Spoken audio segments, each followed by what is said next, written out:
শ্যামকানু মহন্ত আৰু সিদ্ধাৰ্থ শৰ্মাক ক'ব বিচাৰোঁ যে আপোনালোকে জনতাৰ ধৈৰ্যৰ সৈতে খেলিবৰ বাবে চেষ্টা নকৰিব 6 অক্টোবৰ তাৰিখে আমি আপোনালোকক অসমত বিচাৰিছোঁ পূজাৰ কেইটামান দিনৰ বাবে আমি আপোনালোকক বিচৰা নাই যে দশমীলৈকে আপোনালোক আহক দশমীৰ পিছতে 6 অক্টোবৰত আমি আপোনালোকক CIDৰ কাৰ্যালয়ত বিচাৰিছোঁ আৰু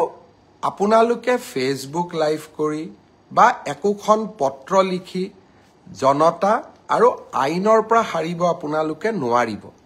আপোনালোকে যদি সঁচাকৈ আপোনালোক নিৰ্দোষী সাহসেৰে আহক CIDৰ কাৰ্যালয়লৈ আহক আপোনালোকে নিজৰ কথা কওক আৰু যদি আপোনালোকে কথা ক'ব CIDক নোখোজে আদালতৰ ওচৰত গৈ কওক কিন্তু ৰাইজৰ ক্ষোভৰ সৈতে যি ক্ষোভ এতিয়া অগণিত পৰিণত হৈছে ক্ষোভৰ সৈতে আপোনালোকে খেলা নকৰিব মই অসমৰ মুখ্যমন্ত্ৰী হিচাপে আপোনালোকক স্পষ্ট সকিয়নি দিব খুজিছোঁ যে অহা 6 অক্টোবৰৰ তাৰিখৰ দিনা আপোনালোকে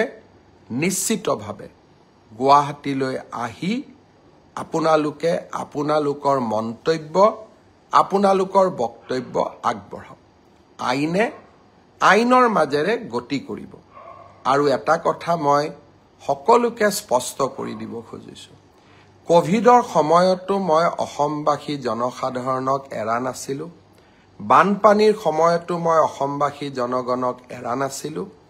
আৰু জীৱনত এটা দিন আহিছিল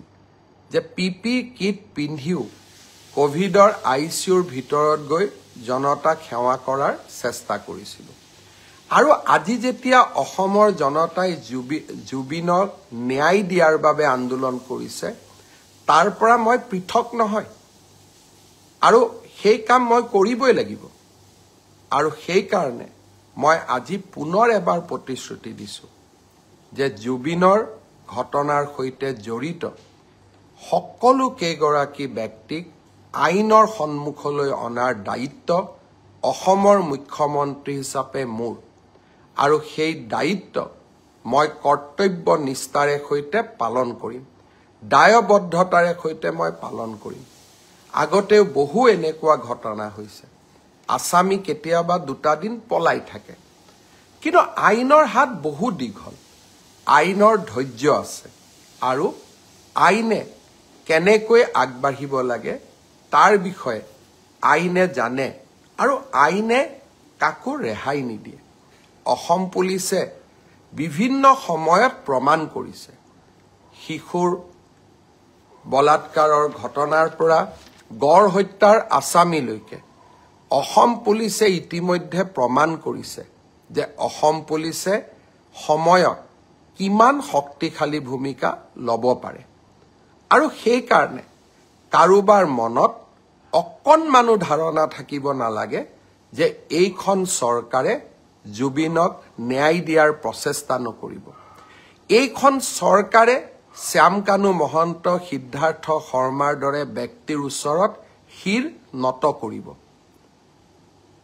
এইখন চৰকাৰে অসমৰ ৰাইজৰ ওচৰত শিৰ নত কৰিব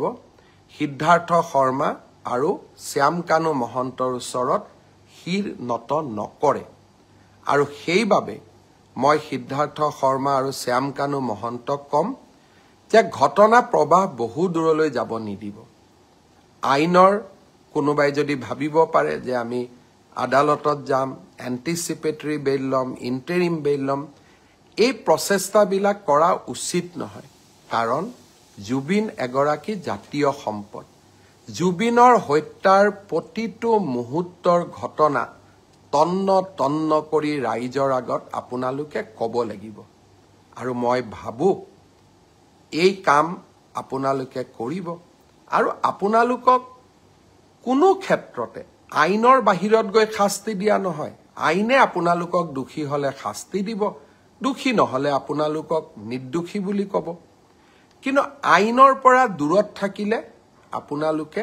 কেতিয়াও নাভাবিব যে চৰকাৰ মনে মনে থাকিব